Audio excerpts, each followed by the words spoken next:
E aí veio a nossa preocupação. Enquanto a gente estava na nossa zona de conforto, alguns estudando, alguns trabalhando sem parar para manter suas famílias, outros fazendo doutorado, mestrado, a gente deixou que isso tudo acontecesse e quando a gente resolveu tomar conta, nós acordamos com o ato médico. Eu acho que vocês já ouviram falar.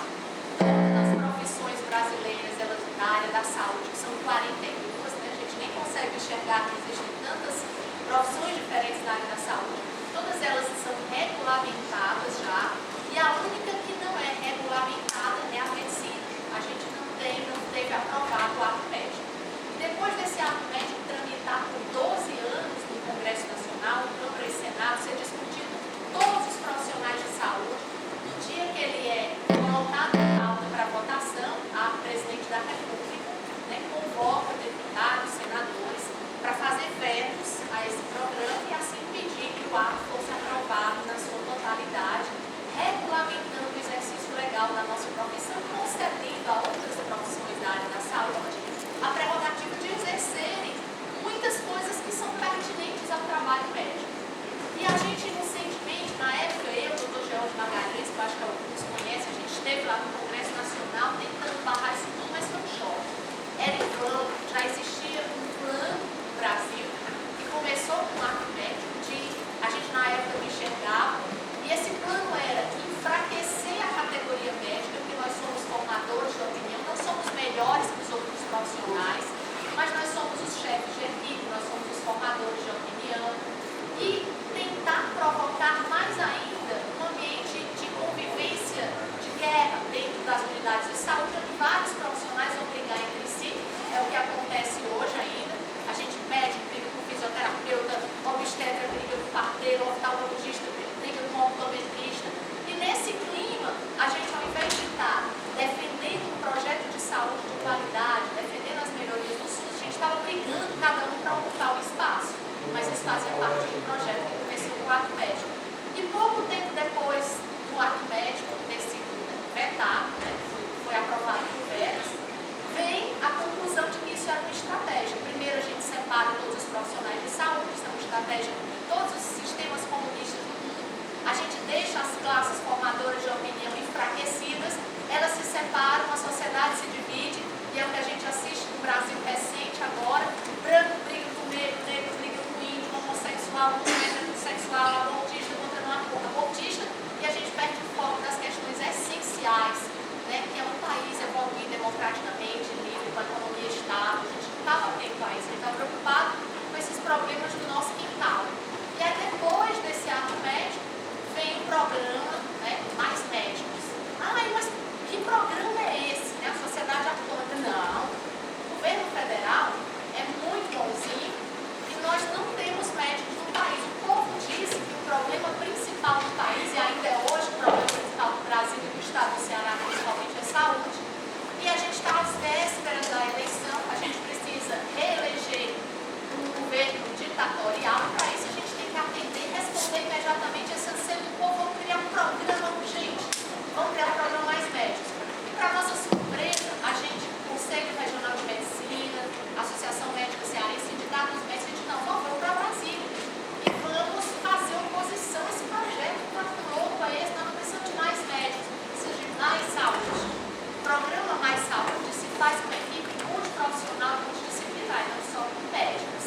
Mas, para nossa surpresa, a gente chega na sala de um deputado, e quando a gente olha na sala dele lá, tinha lá uma foto, 2009, deputado cearense assina projeto de cooperação internacional para trazer médicos cubanos para o Brasil. Então, Mais Médicos não foi criado de forma urgente para trazer médicos, porque no Brasil não tinha médico, até porque, gente, é preciso que a gente esteja atento. O único órgão brasileiro que pode dizer a relação demográfica de médicos por região, que pode dizer se o quantitativo de médicos é suficiente para atender a nossa população, se chama Conselho Federal de Medicina. E o Conselho Federal de Medicina diz que nós já temos a quantidade de médicos para o número de brasileiros, para a nossa população atual. Qual que é o nosso problema? Distribuição demográfica, alta concentração de médicos nas grandes cidades, e não temos médicos nas periferias mesmo das grandes cidades, nem nas cidades do interior. Falta médicos em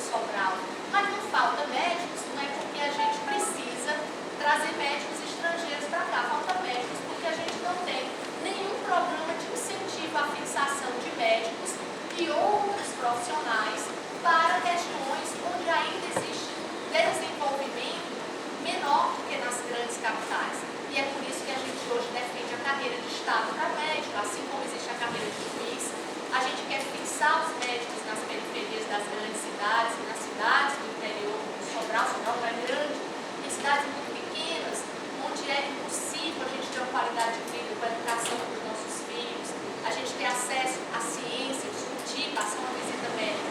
Isso só vai acontecer quando a gente vai carreira de Estado, não é trazendo médicos estrangeiros sem revalidação. Então a gente se opôs a esse projeto, primeiro, porque vinham médicos de um programa que já estava determinado a trazer pessoas que foram trazidas como um trabalho escravo. Não é porque nós somos preconceituosos com a cor dessas pessoas, eles são escravos, porque eles são traficados para o Brasil, para a Venezuela e para demais países como mercadorias de um sistema de regime ditatorial. Então não existe economia em curva, a gente exporta gente para fazer um trabalho. Essas pessoas no país onde elas vão morar, elas ficam 10 a 20%, $300 que elas devem receber de uma bolsa, e o restante elas repassam para outras que vai para o partido, que vai para uma ditadura e não se sabe para onde esse dinheiro vai. Então, por que nós somos contra, o programa Mais Médicos e éramos desde o princípio? Primeiro, porque ele é um programa político eleitoreiro. Segundo, porque a gente não precisa de mais médicos.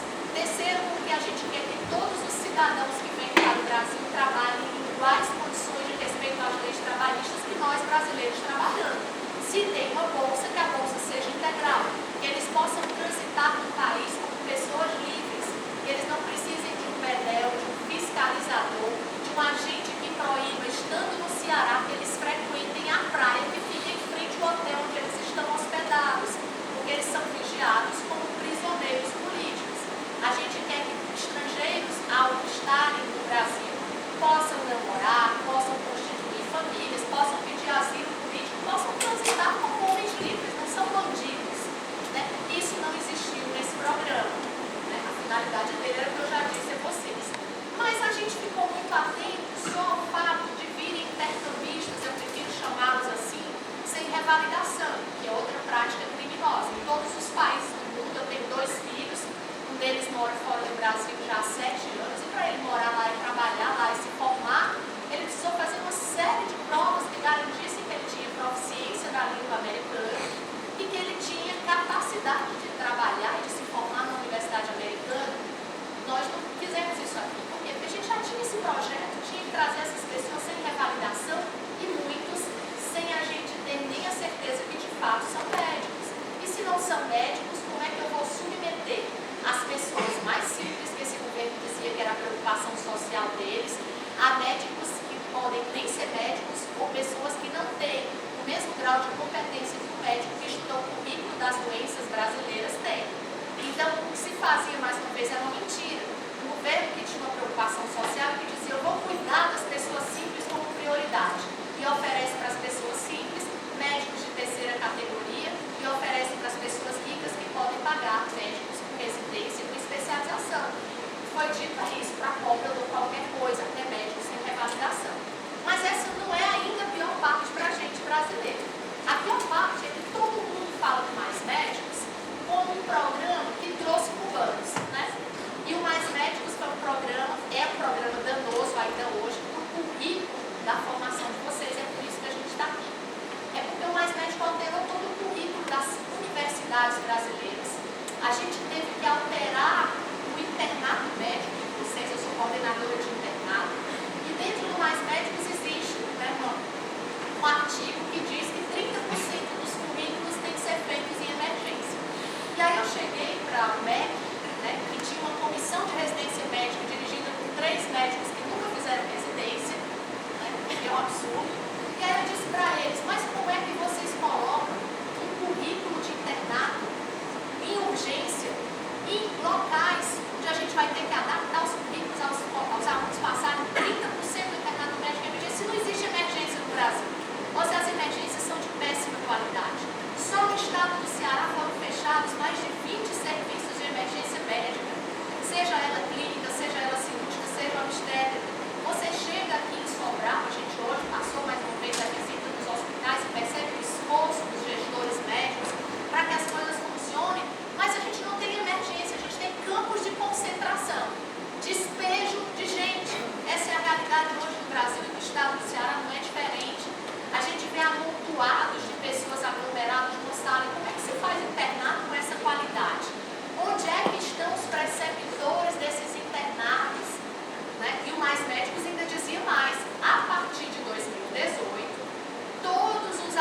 os egressos das faculdades de medicina brasileiras terão também que passar de 1 a 2 anos obrigatoriamente fazendo 2 opções de residência, que é o que a gente vai já ver nos slides, só os meninos engrenarem aqui.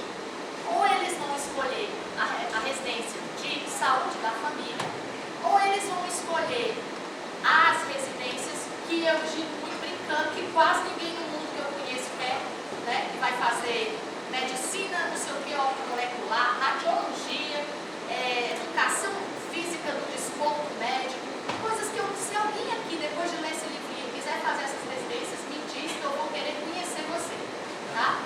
Porque eu não conheço ninguém da minha turma de 70 alunos e nenhum dos meus alunos, né, em 25 anos de formato, que é professora, era tudo que eu queria, estão valorizando a residência. Basta acessar.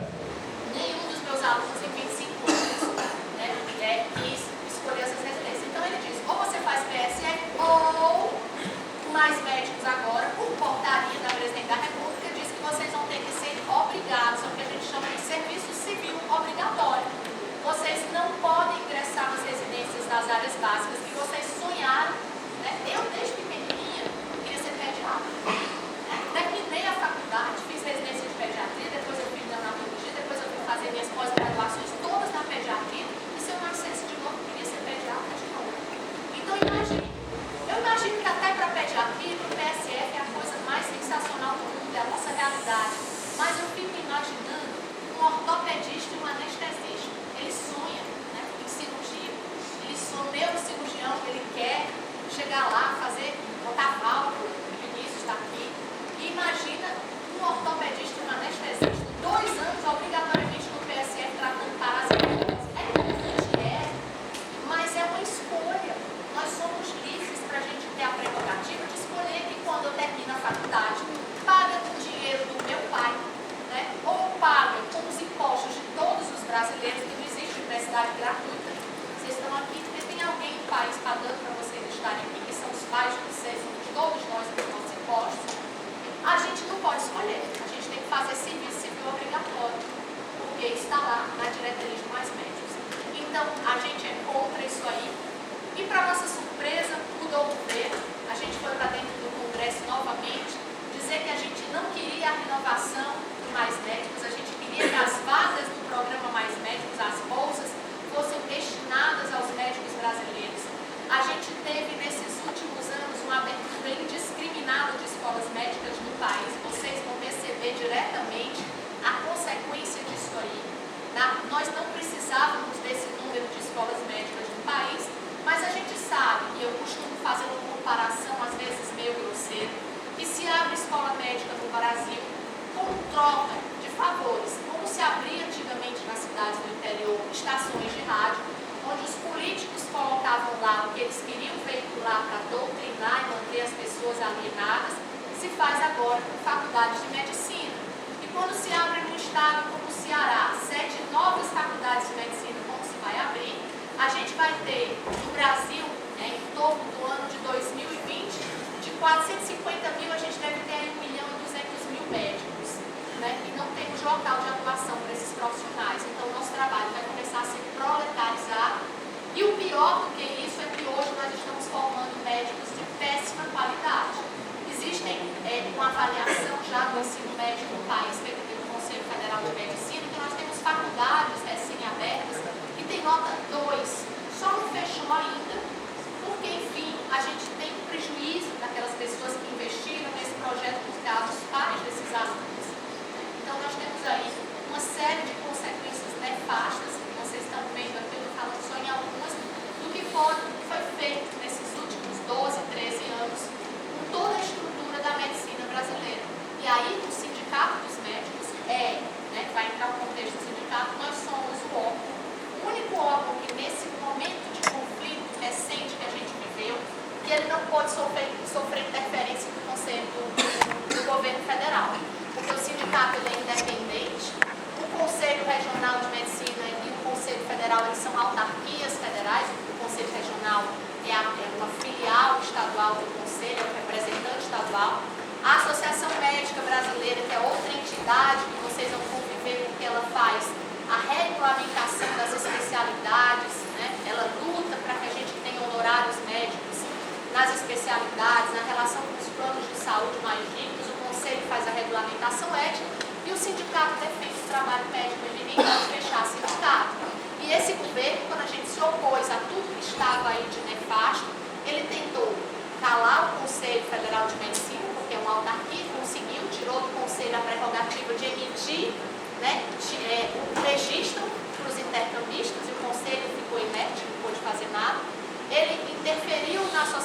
Médica Brasileira, que a gente tem um bravo presidente cearense, Dr. Florentino Cardoso, dizendo que a AMB também não poderia mais certificar os especialistas do Brasil, e aí eles criaram um programa Mais Especialistas, onde as pessoas fariam as residências e o registro dessas residências seria feito direto no Ministério da Saúde, do MEC, e que quem faria o cadastro desses especialistas era o próprio MEC, ou seja, nós estávamos numa ditadura, onde só iria trabalhar em registro de especialista quem o cadastro do MEC, do governo federal, gostasse e deixasse, liberasse. Mas nós conseguimos, com a nossa pressão no Congresso, graças a Deus, as 3 entidades médicas reverter isso aí, e a AMB conseguiu, por força no Congresso Nacional, que o registro de especialidades continuasse prerrogativa das entidades, da entidade médica, que é feita para isso, que é a AMB.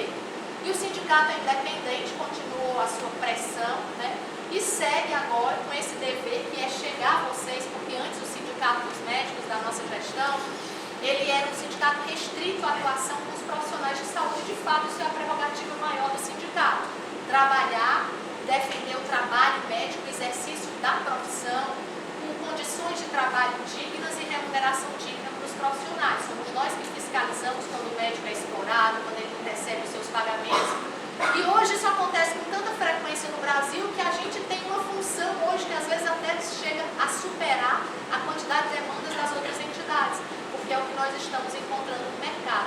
E aí a gente entendeu que nós precisaríamos abrir nessa gestão sindical aos estudantes de medicina. Nós não podemos ter vocês como filiados, porque vocês ainda não têm o trabalho médico, vocês ainda não têm a profissão regulamentada. E a gente abriu o sindicato dos estudantes como sócios aspirantes. Por quê? Porque a gente entende que esse movimento que nós começamos no Brasil todo, médicos que agora querem tomar conta da sua medicina, do seu trabalho, do ensino médico, para que ele seja digno e respeitado, que ele tem que começar dentro das universidades. Eu não tive, como vocês estão tendo agora, a oportunidade de, quando eu fazia medicina lá na UFC, de ter alguém que me dissesse o que estava acontecendo quando eu terminasse, né, a faculdade. Como é que eu ia trabalhar nesse mercado ou que eu não fizesse. E agora a gente tem uma preocupação. Eu digo muito para os meus alunos, vocês são como filhos. Eu me preocupo quando eu vejo vocês trabalhando sobre regime de pejotização, que a gente vem aqui fazer uma palestra sobre isso.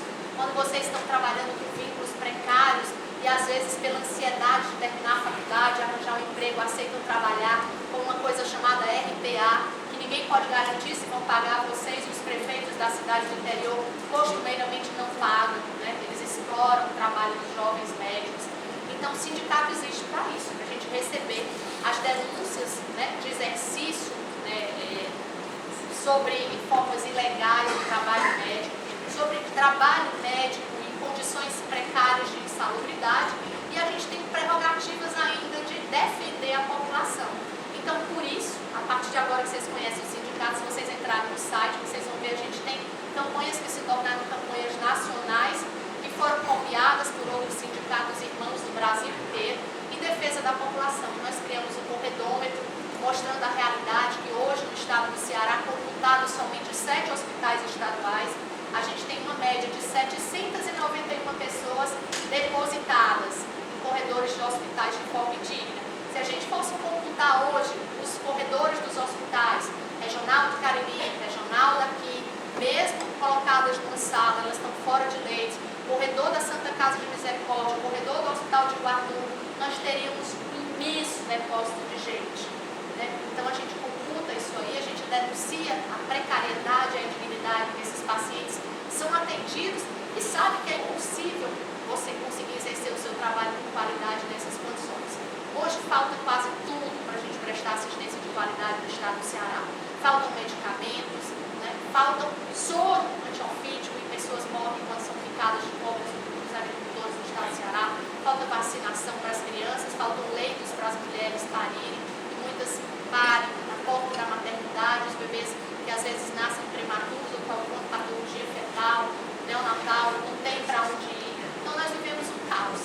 Para a gente poder se postar socialmente, lutar contra isso, a gente precisa conhecer essa realidade. E a gente que já é médico precisa muito que essa geração, que são vocês, se apoderem desses temas, saibam exatamente o que está acontecendo no país da gente, com a medicina da gente, que a gente se apodere do ensino médio médico dentro das universidades e que a gente nunca mais na história desse Brasil deixe alguém decidir sobre os rumos do que é mais precioso para a gente, foi o que a gente escolheu, ser médico.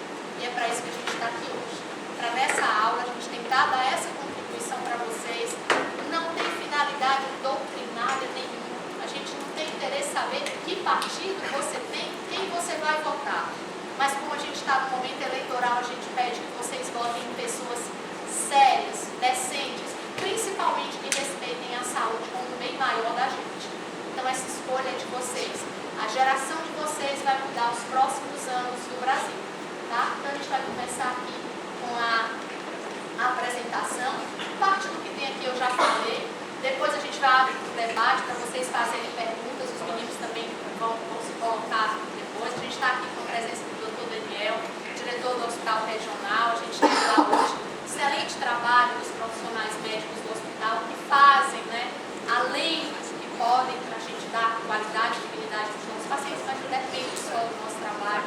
Boa parte depende dos recursos e de saúde, de fato, desse país ser prioridade. Tá? Então a gente vai começar com a apresentação. Pode colocar. Posso colocar? Pode, isso aí é um videozinho do sindicato. Sabe qual vai ser a sua primeira operação? Filiar-se ao sindicato. O Sindicato dos Médicos do Ceará tem um novo benefício para você. Agora, os estudantes de medicina também podem fazer parte do sindicato.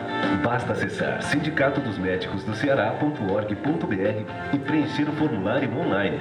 Em caso de dúvidas, mande um e-mail para atendimento@sindmedce.org.br. Filie-se e ajude a escrever um novo futuro para a saúde do Ceará e do Brasil. Essa filiação ao sindicato dá a vocês todos os direitos dos médicos. A diferença é que vocês não podem votar no sindicato e participar do poder de decisão nas assembleias.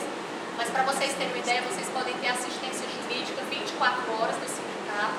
Vocês já podem baixar desde hoje o canal do médico, o aplicativo do celular de vocês que fala com a gente 24 horas.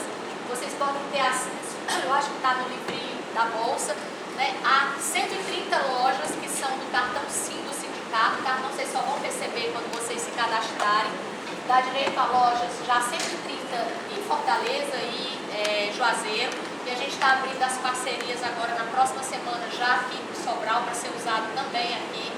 Tem uma série de vantagens. Todas as promoções, a gente tem convênio com empresas grandes.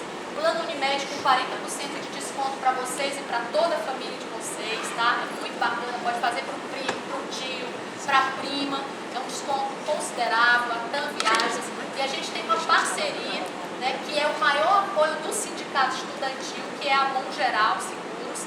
É ela que dá a oportunidade que em cada universidade hoje a gente tem um representante desse sindicato, pedindo para a gente trazer palestras, pedindo para a gente trazer palestrantes de outros estados com temas que vocês escolhem. A gente quer contribuir para a formação de vocês, então vocês já têm um representante aqui e um bravo representante que organizou isso tudo aqui, sem dar um mínimo de trabalho para a gente. Então, tragam para eles as demandas. A gente quer que o sindicato promova aqui uma feira cultural, a gente quer que o sindicato traga um palestrante para trazer um tema importante para a residência da gente. A gente vai fazer isso, a gente quer contribuir. Para isso a gente tem parcerias que querem também cuidar de vocês com a gente, tá? Então vou começar já a palestra, eu vou falar já. Microfone, gravação do carro.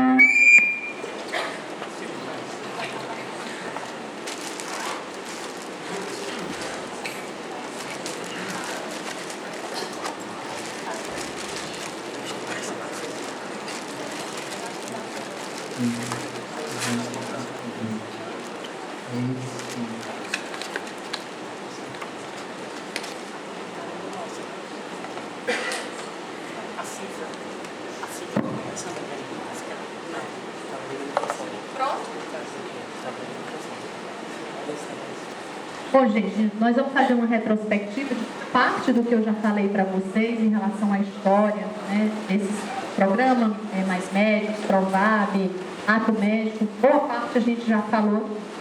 Bom, em 2013, a gente teve a votação dos vetos à lei do ato médico, né? E a gente não tinha representação estudantil em nível nacional lá no Congresso. Hoje a gente já tem movimento organizado. E havia um distanciamento das lideranças políticas no Congresso Nacional. A gente, médico, nunca participou das atividades no Congresso. E lá são decididas pautas da medicina, como foi o ato médico, como foi o programa Mais Médicos, e a gente só veio tomar conhecimento de que era muito importante que a gente participasse dessas decisões depois da gente ter passado pelas decepções que nós passamos. Então, houve uma demonização do profissional médico, e eu já falei para vocês, a gente foi, durante esses últimos 13 anos, os adjetivos pejorativos são vários, né? Quem aqui nunca foi chamado de coxinha, elite branca, né? Racista, homofóbico, e uma série de predicativos aí que a gente ficaria a noite inteira discorrendo. Em 2013, ainda em julho, saiu o primeiro edital do programa Mais Médicos, que a gente já falou. Em agosto, o contrato da OPAS para preencher com médicos intercambistas cubanos as vagas ociosas do programa, só que não tinha vaga ociosa. Quando os meus alunos tentavam se inscrever no programa, começavam 18 horas e iam até meia-noite, o programa sempre dizia que não havia mais vaga disponível, ou seja, a gente praticamente não teve brasileiros na primeira inscrição, na primeira chamada do programa Mais Médicos, porque essas vagas já estavam preenchidas com médicos intercambistas. Foi tudo muito bem orquestrado. A gente teve em outubro o sancionamento da lei, né, que é a lei do Mais Médicos, a lei 12.871. Na sequência, em 2014, chegaram em junho 15 mil médicos estrangeiros para participar do programa. E a gente teve a instituição das novas diretrizes curriculares dentro do programa Mais Médicos, que são essas que eu já falei para vocês. A obrigatoriedade que a gente tenha 30% do exercício das atividades de internato em emergências que a gente não tem, não sabe ainda onde vai se dar esse ensino, sem preceptores. A gente não tem, no Brasil, nem o número de preceptores para os 23 mil alunos ou 23 mil novos residentes que o programa Mais Médicos promete para a partir de 2018, que a gente vai ter 23 mil vagas de residência médica para todos os egressos das faculdades brasileiras. Nós não sabemos até agora, o MEC não deixou, né, como presente aí desse governo findo, onde vão ser essas residências, quem vão ser os preceptores e onde está o recurso para pagar essa quantidade de bolsas de residências e esses preceptores e onde serão esses locais de atuação. Em setembro, a gente teve a autorização para a criação de 39 escolas médicas, mais 39 escolas médicas, que eu já falei para vocês, muitas sem qualificação alguma, sem professores e sem preceptores, com formação adequada para que a gente possa ter uma boa formação médica. E o que é mais triste, elas não atendem os requisitos. Se passou uma fiscalização para aprovar essas escolas, mas o que a gente percebia é que muitas delas conseguiram aprovação sem terem, de fato, os locais de atuação garantidos, sem terem as bibliotecas. E aí eu vou contar um fato, que o presidente do Conselho Federal de Medicina, doutor Vital, também, que é um grande representante, passou para a gente. Numa das fiscalizações que foram feitas para a abertura de uma dessas escolas médicas aqui no Nordeste, não foi no Ceará, quando eles passaram na biblioteca para se certificar dos arquivos, da quantidade de livros que eram atualizados, a bibliotecária disse: doutor, não tire esse aí daí não. Ele disse: mas por quê? Ela disse: porque todos esses livros foram emprestados de uma livraria, depois a gente tem que devolver tudo. Se o senhor tirar, vai estragar. Então, eles montaram uma biblioteca, né, para ser devolvido todo o material depois da visita do médico. Então, em muitos locais, a gente tem essas práticas aí que levam à abertura de escolas sem nenhuma qualificação. Em 2015, janeiro, a gente teve a incorporação do Provab ao Mais Médicos. Para quem não lembra, Provab é um programa de valorização da atenção básica, que é outro programa que, de fato, não funciona. A finalidade era você garantir também que médicos recém-egressos das faculdades, novos médicos, pudessem ir para a atenção básica, né, recebessem uma bolsa. Esse programa a gente também questiona hoje e, graças a Deus, o ministro da Saúde, o atual ministro, doutor Ricardo, prometeu que não deverá mais haver o Provab no próximo ano. E a gente foi contra o Provab, o Sindicato dos Médicos do Ceará, inclusive entrou com ação, foi o único sindicato do Brasil que entrou com ação, porque nós entendemos que existe uma coisa extremamente grave no Provab. você oferecer 10% de incentivo, né, através do Provab para a prova de residência. E nós entendemos que prova de residência é mérito. Quem estuda mais, quem se dedica mais, quem passou horas a fio estudando, deve passar nas melhores colocações, é fruto do esforço da gente, o nome disso é meritocracia. E as pessoas vão para o Provab por causa dos 10%. Nem é porque elas acham importante ou gostem de fazer atenção básica, é simplesmente para poder receber esses 10%. Então você vai obrigado. Isso não estimula que a gente crie vínculo com as famílias, isso estimula uma competição por um percentual a mais na prova. E o que tem acontecido recentemente é que, como o programa só oferece cerca de 4 mil, 5 mil vagas, e a gente tem todos os anos se formando no Brasil, hoje, atualmente, quase 14 mil estudantes, vai ter muita gente que não vai conseguir entrar na residência nunca. Porque se eu tenho 15 mil egressos, vou ter 23 mil em 2018 com essas novas faculdades, e eu só tinha 5 mil vagas para o Provab, vocês anos de convite só vai entrar para fazer residência quem passou pelo Provab. Então é injusto, tá? É cruel, não oferece o princípio da equidade e ele tira, né, o poder da gente de respeito a quem estuda mais. Então a gente vai ter o fim do Provab, se Deus quiser, no próximo ano, e a gente vai ingressar na residência médica através da meritocracia. Eu vou estudar, eu vou passar na prova e o meu esforço vai ser reconhecido através da aprovação na residência. E outro fato importante que a gente vem brigando muito no sindicato é que, enquanto a bolsa de residência médica de vocês custa R$ 2.900, as bolsas oferecidas para esses programas estão em torno de R$ 10 mil. Então, é injusto que você queira que um país tenha mais especialistas, e foi o que o governo propôs, quando resolveu criar um outro programa adicional ao Mais Médicos, que eram mais especialistas, para trazer especialistas de outros países para cá, porque nós não tínhamos, e ele desestimula que os brasileiros façam residência médica.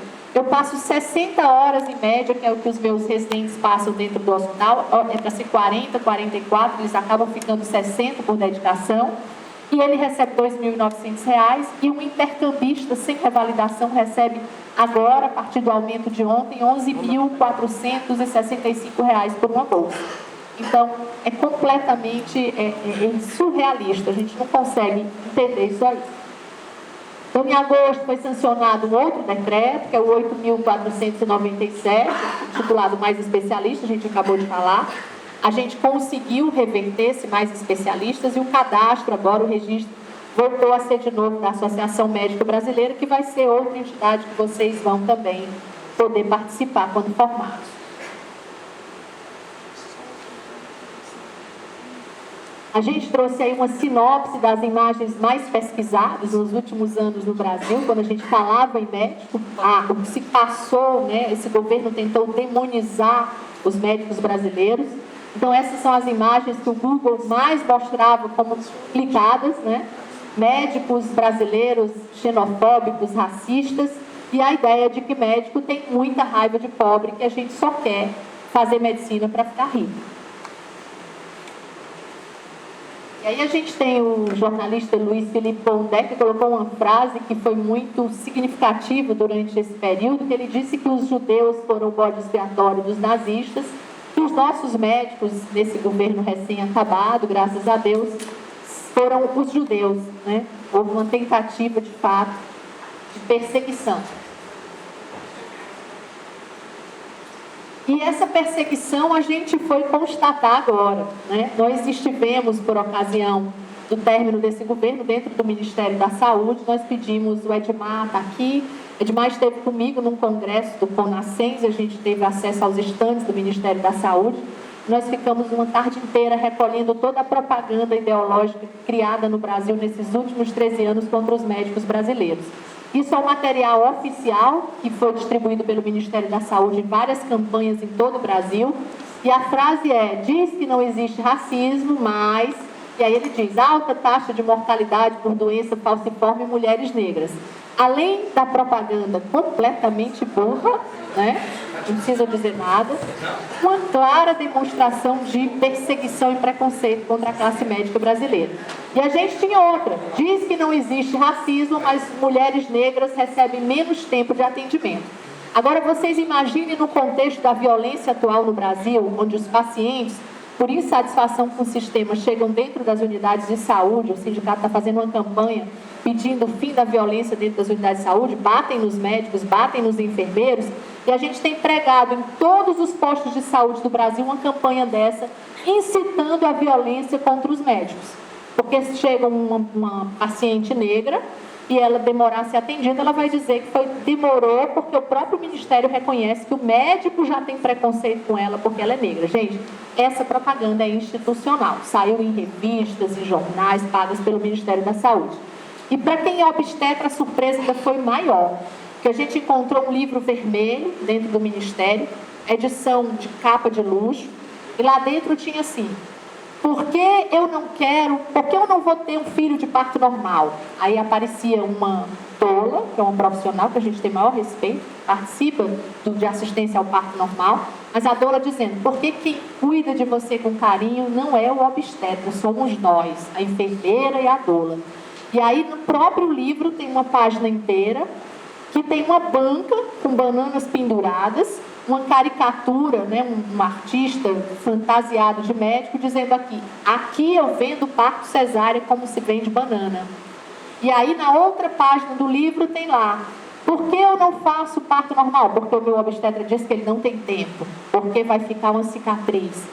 E esse livro foi distribuído, né, em várias unidades de saúde que fazem pré-natal.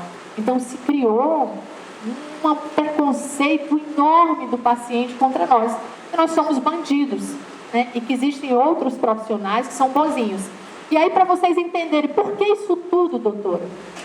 Porque é mais fácil, né, nos países, nos regimes comunistas, que a gente precarize o trabalho daqueles grupos que eu já disse a vocês que são formadores de opinião, e que eu barateie os custos. E por isso que no Brasil, nesses últimos anos, se valorizou tanto, né, a figura do optometrista, que é aquele cara que faz lentes, é um técnico, em detrimento do oftalmologista.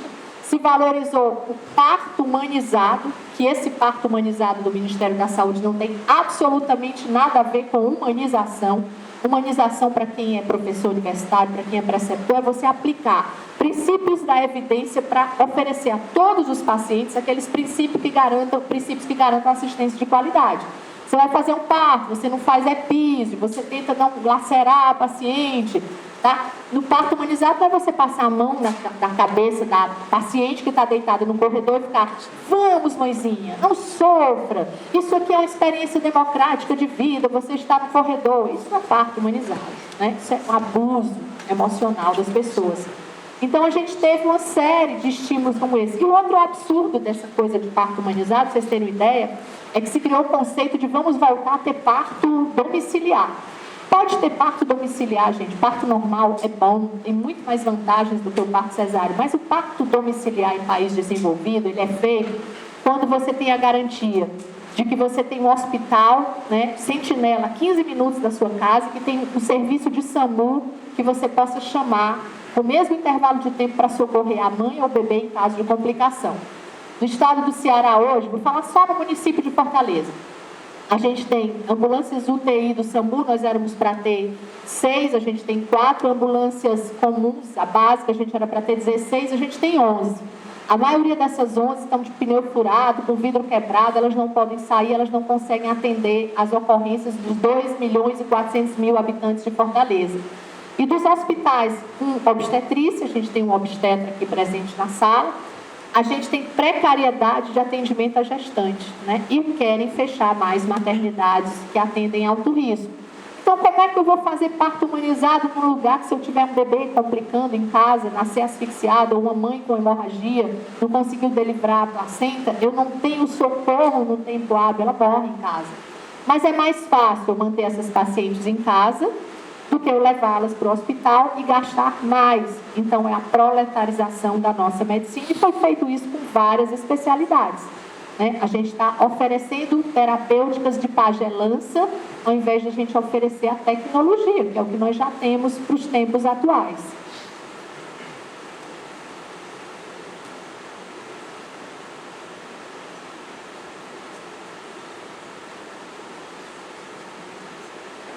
Mitos dos médicos estrangeiros, né? Quem são esses intercambistas? A gente também já falou, são pessoas que não estão sujeitas à fiscalização das entidades médicas como o Conselho e a Associação Médica Brasileira, não realizaram qualquer avaliação de competência profissional ou proficiência linguística. O contrato, a gente já falou também na minha fala inicial, a OPAS é uma empresa que intermedia esses contratos para a utilização da mão de obra. As bolsas são repassadas e os intercambistas só recebem $300, né?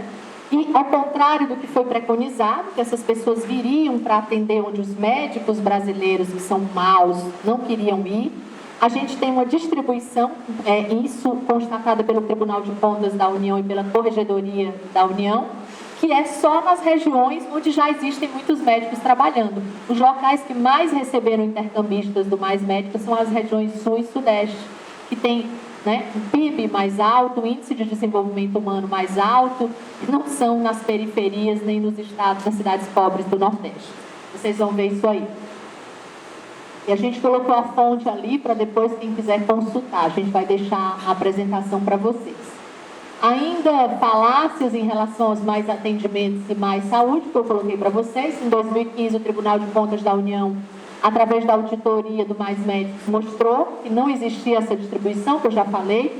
Mostrou, inclusive, uma diminuição da quantidade de médicos em 49% dos municípios onde o programa começou. Ou seja, se era para levar mais médicos, o que os prefeitos fizeram?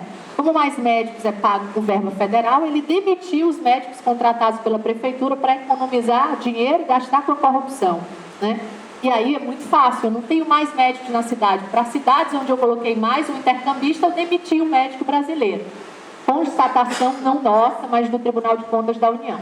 E houve uma redução em até 25% da capacidade de atendimentos realizados. Mas como assim?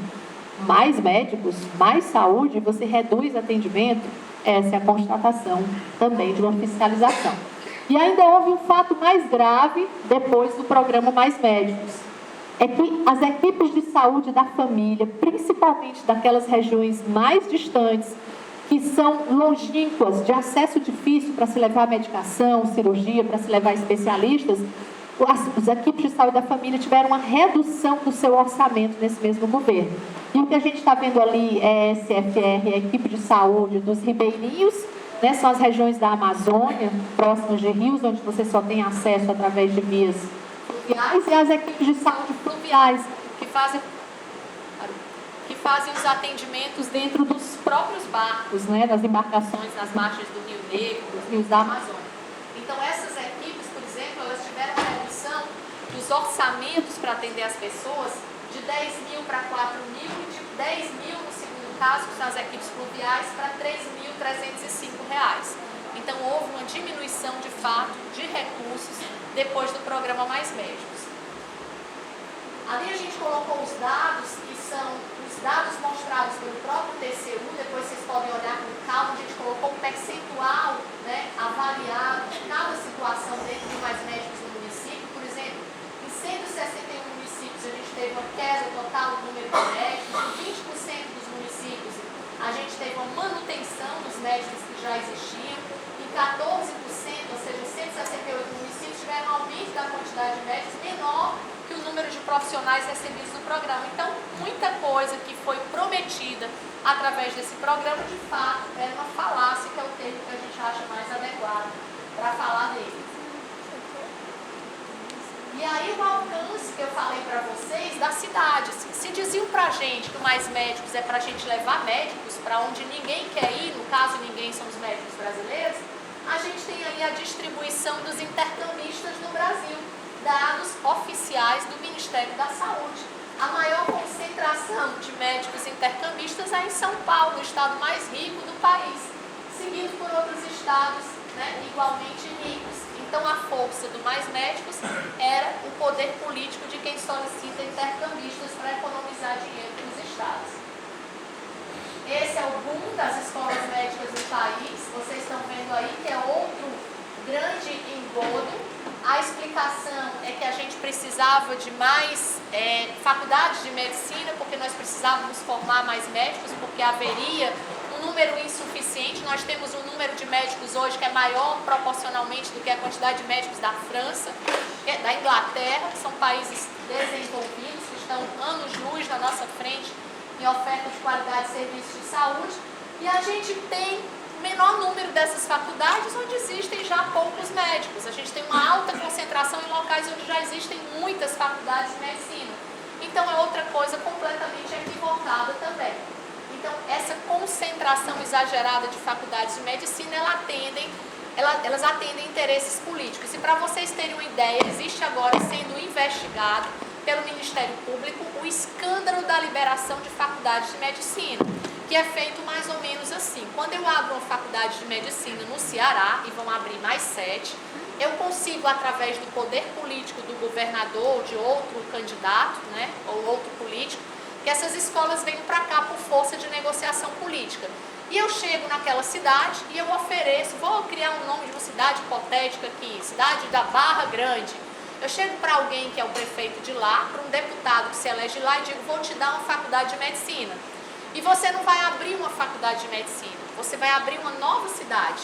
Para essa cidade vão pelo menos 2 hotéis, 2 postos de saúde, um shopping center, 5 farmácias, tantos postos de gasolina. Só que cada um desses novos comerciantes que vão estar, né, na periferia, no entorno da faculdade de medicina, ele vai pagar durante 10 anos uma cota que varia de 20 a 50 mil reais para aquele político que conseguiu a concessão da faculdade de medicina. E é assim que funciona, e por isso que de fato a gente vai ter que forçar o Ministério Público a prosseguir nessa investigação. Vocês estão vendo a abertura desordenada. Hoje, faculdade de medicina rende mais do que qualquer contribuição fiscalizada pelo TRE para a campanha política, né? A gente tem um caixa que de dinheiro que está sendo repassado de outras formas, através de negócios de postos, negócios de comércio. Então, essa é a explicação de vocês terem aí no Brasil, nos últimos anos, uma abertura de escolas maior do que o que a gente já teve desde o descobrimento do país até hoje. Vocês verem aí o número de médicos, né, que está sendo formado, e a expectativa que eu disse a vocês anteriormente é que até 2020 a gente vai ter aí cerca de 1.200.000 novos médicos no Brasil para trabalhar, não sabemos aonde. Essa aí é a evolução entre 1910 e 2015. Olha o boom, né, que a gente teve ali a partir de 1990 da quantidade de novos médicos formados no país. Provab, a gente já está encerrando com esse programa, vocês ainda vão tê-lo funcionando nesse ano. Para o próximo ano, o ministro Ricardo garante que a gente não vai ter mais o Provab, graças a Deus. Tá? A gente teve o Provab fundido agora com mais médicos e deve funcionar como um programa único, também é um programa de bolsa, muito semelhante ao Mais Médicos. É diferente porque ele não tem essa prerrogativa de, através de vários artigos, ele alterar currículo das faculdades, nada. E quando a gente era contra o Provab, tem outra coisa que a gente precisa dizer, é que somente em 30% das unidades do Provab existiam preceptores. E o programa foi criado dentro dessa linha de que você teria assistência de atenção primária para a população e garantiria aos novos médicos uma passagem pelo PSF. Na verdade, o que se quer garantir com esses programas é que a gente tenha o exercício da medicina através de bolsas, sem a regulamentação do trabalho médico, e é o contrário de tudo que se diz, porque se diz que o PSF é importante porque as famílias vão ter um médico, você vai ter determinados grupos de comunidade assistidos por um médico, criando um vínculo familiar com aquele médico. Só que como você tem uma renovação de bolsa a cada 1 ou 2 anos, você não está criando vínculo com ninguém, você está simplesmente passando pelo programa. E a cada 2 anos o governo tem uma nova leva de recém-formados disponíveis para trabalhar, recebendo somente uma bolsa e não um trabalho, né? Que a gente chama de trabalho com carteira assinada, um trabalho com garantias, inclusive de previdência privada e outras seguranças que o trabalhador tem.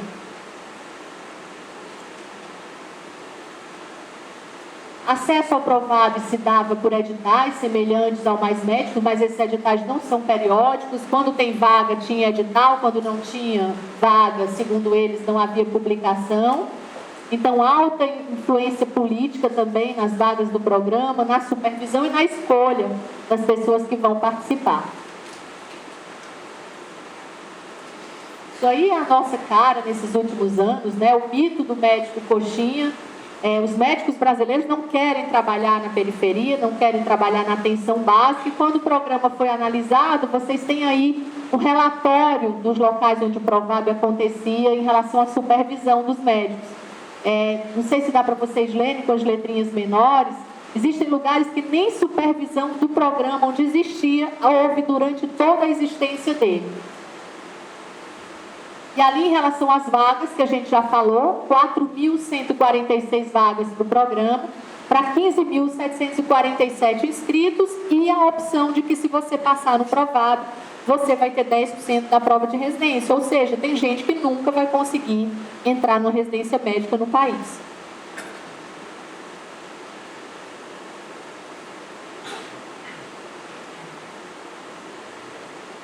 Sobre essa mudança de diretrizes do Mais Médicos, a gente também já comentou anteriormente, né? Em 2013, com o programa de valorização da atenção, que é o Provab, foi elaborado de portas fechadas.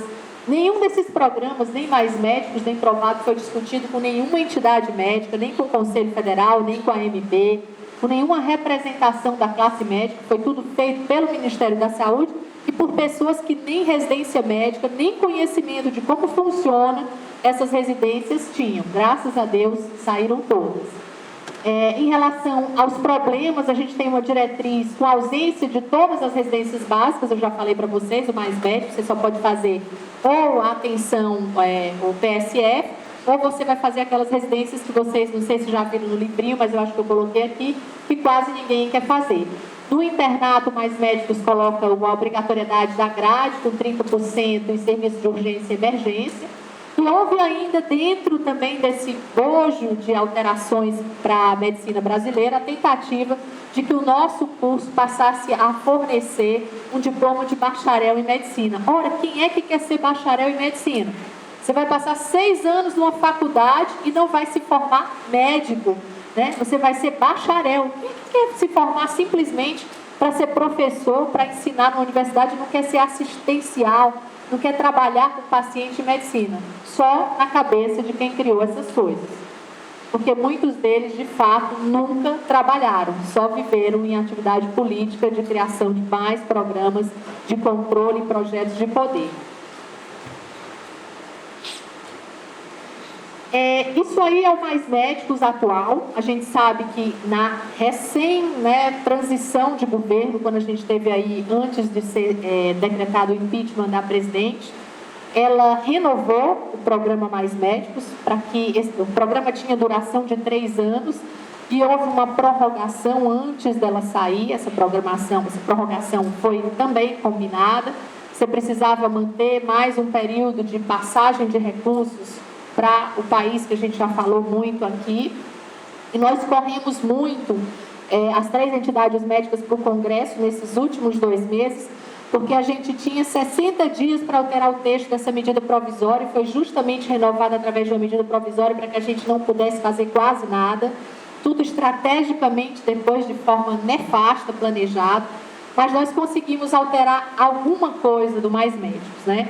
Ficou garantido, isso foi o texto de ontem à noite, publicado pelo Ministro da Saúde, ficou garantido que até 2017 a gente vai ter o retorno para Cuba de 4.000 intercambistas, e que essas vagas prioritariamente vão ser colocadas à disposição dos médicos brasileiros. A gente está formando uma comissão para ficar dentro do MEC e agir de forma implacável, intransigente, pedindo o fim da obrigatoriedade do serviço civil obrigatório, ou seja, faz a residência médica que quiser no país livre. Vai para o PSF quem achar que PSF é a coisa mais importante, eu acho. Mas você tem que gostar para fazer isso, para ir para lá. O estímulo é outro, não é a obrigatoriedade, não é o coercitivo, não, para você ir para lá porque alguém te obrigou. Então, a gente está tentando alterar o texto desse programa agora, dentro do MEC, mas ainda tivemos uma resistência do ministro. E por quê? Porque os governos são políticos. A gente tem o ministro da Saúde, que ele também não é médico, ele é um gestor, era deputado federal e foi chamado para ser gestor da saúde atualmente. E nós estamos em pleno período eleitoral no Brasil, e o Mais Médicos foi renovado dentro desse período eleitoral. Enquanto que nós fomos em caravanas de representantes médicos para Brasília pedir que não renovasse mais médicos com intercambistas e que todas as vagas fossem destinadas para médicos brasileiros, foi uma caravana de prefeitos para Brasília pedir que não renovasse mais médicos com os médicos brasileiros e deixasse os cubanos. Por quê? Porque nós estamos em período eleitoral, as prefeituras que têm mais médicos têm esses médicos como reféns. Os intercambistas, eles não pedem voto para ninguém, eles não formam opinião, eles estão aqui completamente dependentes do governo brasileiro, eles são até fiscalizados. Os médicos brasileiros que vão para as cidades do interior, eles têm opinião própria, eles denunciam o que falta nas cidades. Então, para os prefeitos que querem manter os alienados políticos, os dependentes políticos nas pequenas cidades do interior do Brasil, é muito mais interessante manter intercambistas que não são livres do que substituir esses intercambistas por médicos brasileiros com autonomia, com esclarecimento, que denunciam a realidade dessas cidades. Então, hoje a gente está travando, na verdade, uma guerra política, né, contra esses prefeitos que, por força do período eleitoral, lutaram para que o Mais Médicos fosse mantido dessa forma, mas, se Deus quiser, a gente vai reverter isso aí. Pelo menos essa questão do serviço civil obrigatório, eu acredito que nós conseguiremos, até 2018, fazer com que ela caia no âmbito do MEC. Tá? A gente colocou aí o que é obrigatório hoje para você participar, né, do programa de residência, isso vai valer a partir de 2018. Então, para fim de cumprimento da meta do Mais Médicos, ou você faz programa de residência em medicina geral da família e comunidade, ou você escolhe essas residências que eu já falei para vocês. Aí depois vocês me dizem, alguém aqui, quem vai fazer genética médica, medicina do tráfego, medicina do trabalho, medicina esportiva, medicina física e reabilitação, medicina legal, medicina nuclear, patologia e radioterapia. Algum candidato aqui para ingresso direto? Legal, graças a Deus tem um aqui. Então você vai poder, assim que terminar a faculdade, entrar nessas residências. O restante dos seus colegas aqui, se perdurar isso aí, vai ser obrigado, de fato, a fazer parte, né, do PSF à força, para só depois ter acesso às residências da área clínica. Doutora, nesse momento que aparece, nós estamos entrando no internato, às vésperas de fazer a prova, categorizando que alguns outros vão fazer, e residência primária. Como é que funcionaria isso? Primeiro, fazia uma seleção para poder entrar como R0, ou R1 de medicina da família, e depois, quando faria a minha prova, para fazer a residência que eu queria, ou não, eu só fazia uma prova de residência e ficaria guardada a minha vaga para eu entrar depois. Isso é Boa pergunta. A questão é assim, nem a gente sabe, nem eles, como vai ser. O que deveria ser, a garantia que o Ministério dava no governo Dilma é que nós teríamos, a partir de 2018, 23 mil vagas de residência garantida. Então, você vai para o PSF, quando você sair de lá, obrigatoriamente você vai ter uma vaga de residência. Só que ninguém lá dentro do Ministério que acabou consegue dizer para a gente cadê o dinheiro para essas 23 mil bolsas de residência, cadê o recurso para os preceptores dessas residências e onde vão ser essas residências. Até agora ninguém sabe. Então, eu não vou te responder essa pergunta, porque eu também estou esperando, e todos os professores universitários do Brasil, os reitores das universidades também estão aguardando que esse novo governo de transição consiga, pelo menos, reorganizar o que foi completamente transformado num caos. É para ser assim, é para você entrar lá no PSF, você faz 1 ano ou 2 anos, depois você já entra na sua residência, porque ela vai estar garantida a sua vaga. Você apenas, obrigatoriamente, tem que passar como pré-requisito pelo PSF. Mas se você não tem essas 23 mil vagas, e você vai ter 23 mil pessoas que querem fazer a residência, provavelmente, da forma como está hoje, você vai ter que fazer uma prova e competir com alguém. Tá? Então, não garante nada você do ingresso. As duas, não, você vai entrar no programa, né, do PSF, aí para isso você não precisa fazer prova, tá? Porque justamente o que a gente estava pensando assim, a maioria dessas vagas seriam abertas para a medicina de saúde da família, que hoje, o número que tem, ainda sobra vagas, entendeu? Então a gente estava pensando assim, que eles iriam abrir essas 23 mil vagas, a grande maioria de saúde da família, e nós, como precisamos de um pré-requisito, teríamos que fazer obrigatoriamente, porque seria o pré-requisito.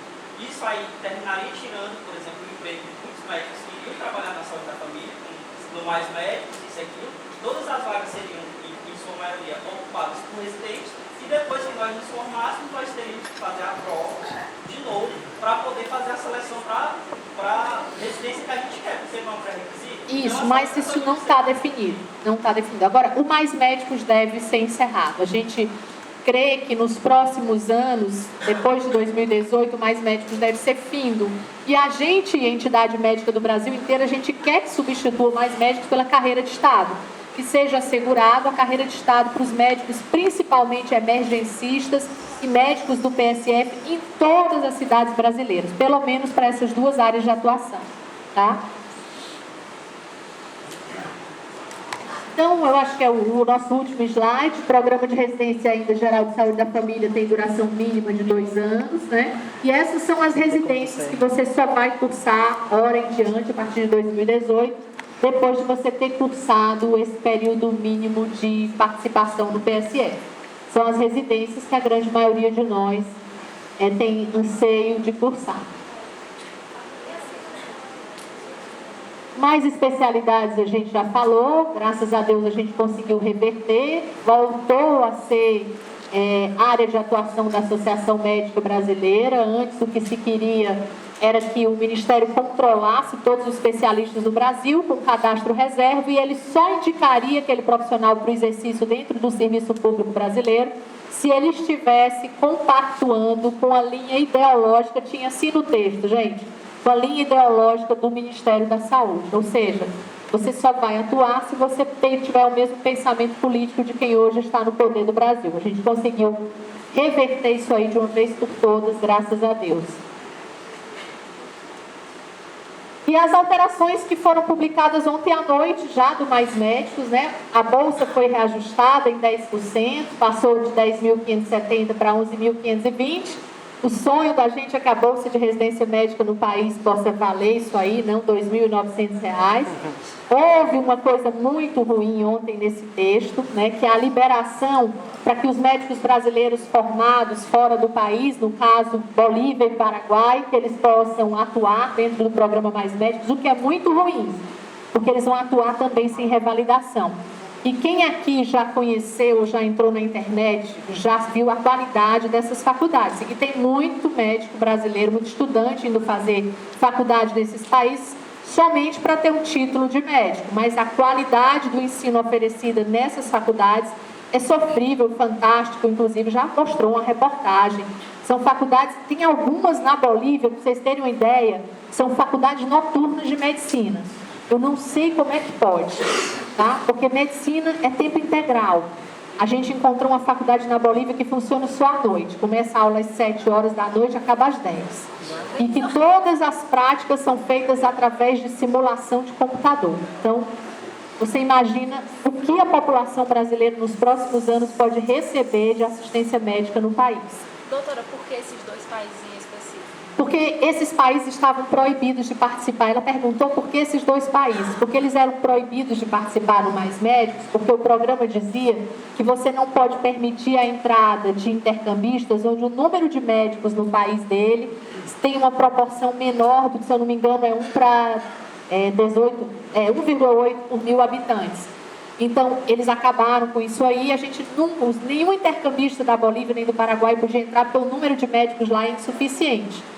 Mas agora eles podem voltar. Então, o que a gente vai ter, além dessa quantidade de escolas médicas abertas no Brasil, a gente vai ter agora uma quantidade enorme de pessoas indo fazer faculdade na Bolívia e no Paraguai para voltar para cá sem revalidação para entrar nesses programas.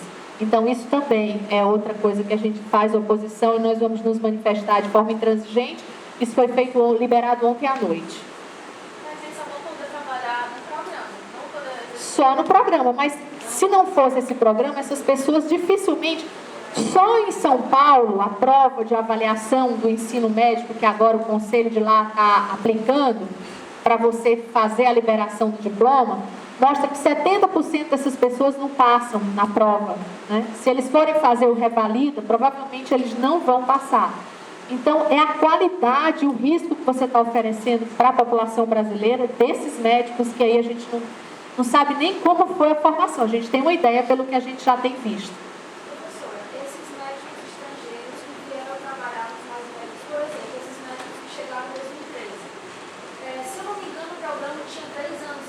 Isso. No final desses 3 anos, esses médicos conseguiram a revalidação por terem cumprido o tempo aqui? Não, eles não estão revalidados. O programa foi renovado. Eles continuam sem revalidação. E segundo a presidente Dilma, eles poderiam até ficar se revalidassem os diplomas através da prova, mas não haveria tempo hábil para ela para fazer a prova de revalidação. Uma vez ela própria justificou assim, pelo período eleitoral, os prefeitos tinham necessidade de que esses médicos continuassem atuando. Foi uma decisão política de novo. Mas eles não estão revalidados. Eles vão poder permanecer no país por mais 3 anos sem revalidação. Tá? Inclusive os bolivianos e os paraguaios na mesma situação, sem revalidação. Se esse programa de 2018, se a questão do ano de medicina de família acontecer mesmo, já pararam para pensar como é que vai ser o ano de 2019 sem nenhuma RIU? Sem a RIU de pediatria, RIU de clínica, de vai haver esse problema. Eles pensaram nisso, já estão com a resposta? Eles não pensaram em quase nada. Tá certo? A gente está tentando reconstruir a medicina brasileira. Se vocês soubessem as coisas que a gente já encontrou, vocês imaginam que se abre um hospital sem ter custeio. A gente tem um hospital onde foram gastos milhões de reais no estado do Ceará, no hospital de Quixeramobim, porque se libera um empréstimo para se construir, não tem um custeio, a população fez o aniversário do hospital. Aniversário que ele não abriu, ele nasceu e morreu, né? Então você imagina que lá dentro do Ministério as coisas foram organizadas assim, por pessoas que tinham uma ideologia política, elas colocam uma coisa na cabeça, elas não têm conhecimento de gestão, muito menos de ensino médico no país, e eram elas que davam as diretrizes disso aí. O que a gente está tentando fazer agora é correr atrás desse prejuízo, indo para as reuniões do Ministério, tentando reverter isso aí, tentando consertar o que foi feito, mas é uma longa jornada. Nem eles sabem, e a gente está começando agora a tentar reescrever uma nova história para o ensino médico, para o trabalho médico no Brasil, mas vai demorar um pouquinho. Então, o número de cubanos até 2017, segundo o ministro, 4 mil devem ser substituídos por brasileiros, e a gente ainda tem mesmo assim um percentual alto de intercambistas dentro do programa. A gente quer que o Mais Médicos, de fato, seja substituído pela carreira de Estado para médico. Eu não sei se todo mundo aqui já tomou conhecimento da carreira de Estado, nesse livrinho que a gente deixou para vocês fala disso. Carreira de Estado é um projeto que foi colocado para tramitar dentro da Câmara por vários deputados. O projeto mais adequado hoje à nossa realidade foi escrito pelo senador Ronaldo Caiado, que é médico, ortopedista, e que tem sido dentro do Senado o maior defensor dos médicos brasileiros, da medicina brasileira de boa qualidade. E a gente está insistindo para que esse projeto, ano que vem, ele possa tramitar. Poderia até ter passado agora, mas a gente não teria uma situação no país, dada a economia, para a gente aprovar a carreira de Estado. E a gente quer que ano que vem, com a economia mais estável, a gente consiga colocar esse projeto em tramitação no Congresso, que ele possa ser votado e aprovado, e assim a gente possa garantir a semelhança do Judiciário, a nossa carreira de Estado, e a gente acabe definitivamente com essa história de médico que se forma e vai ter que ser bolsista para sustentar programas político-ideológicos eleitoreiros. É o nosso objetivo maior. Acho que esse era o nosso último slide. Eu trouxe para vocês algumas fotos, gente. Essas fotos aí são em Brasília, nas nossas andanças por lá, pressionando deputados, senadores, e a gente não estava sozinho. Eu não trouxe essa foto para mostrar a gente lá. É que no meio dessa foto, esses menininhos aqui de paletó são todos estudantes de medicina. Então essa é a maior alegria. É vocês entenderem a necessidade de vocês participarem dessa faculdade, da INTA, ter um representante estudantil que comece também, ao lado dos colegas médicos, a defender o nosso futuro, o presente e o futuro de vocês. Que hoje se aparenta, aparece como um assombro, que a gente não consegue enxergar como ele vai ser. Mas a gente não pode ser pessimista, senão a gente fica imobilizado. A gente tem que ser otimista e ter energia para buscar dias melhores. Mas para isso a gente precisa se mobilizar, acompanhar os movimentos médicos no país. Quando tiver uma votação, a gente fala quem aqui da faculdade vai de representante dos estudantes para se posicionar. E a gente começar nós próprios, não pedir a mais ninguém, para nós próprios mudarmos essa história aí que foi escrita sem a nossa participação. Então é para vocês verem, os meninos criaram uma associação dos estudantes de medicina, hoje é nacional, estão tentando criar agora no Ceará com o apoio do sindicato, e essa associação vai começar, se Deus quiser, a se apoderar das pautas médicas já dentro das faculdades. Tá? Então a reunião aí com os meninos, eles estão tão importantes, né, que a gente consegue a agenda com o presidente do Conselho Federal de Medicina, com o deputado Luiz Henrique Mandetta, que é nosso apoiador lá dentro do Congresso, com o deputado Ronaldo Caiado, só para receber hoje os estudantes de medicina do Brasil. Porque vocês são a próxima geração, é agora que a gente tem que definir os rumos de quem vai trabalhar como médico no país nos próximos anos, do que vai ser colocado, posto para a sociedade, para vocês. Então, se sintam parte desse movimento nacional que nós precisamos estar juntos, médicos e estudantes. E aí, quando a gente foi, no dia do médico, ano passado, a gente levou uma representação de estudantes cearenses para o Congresso, fizemos uma festa lá, todo mundo de verde, pedindo carreira de Estado. Todos esses meninos de paletó aqui são estudantes de medicina, tem estudante do Ceará, tem estudante de Brasília, do Espírito Santo, parecem deputados, mas não são. E aí a gente lá, indo no Congresso, o Pedro já veio aqui para Fortaleza várias vezes ajudar a gente a fazer palestra com vocês, mas é mostrando como é importante a participação de vocês. Então era isso, a gente está aberto às perguntas.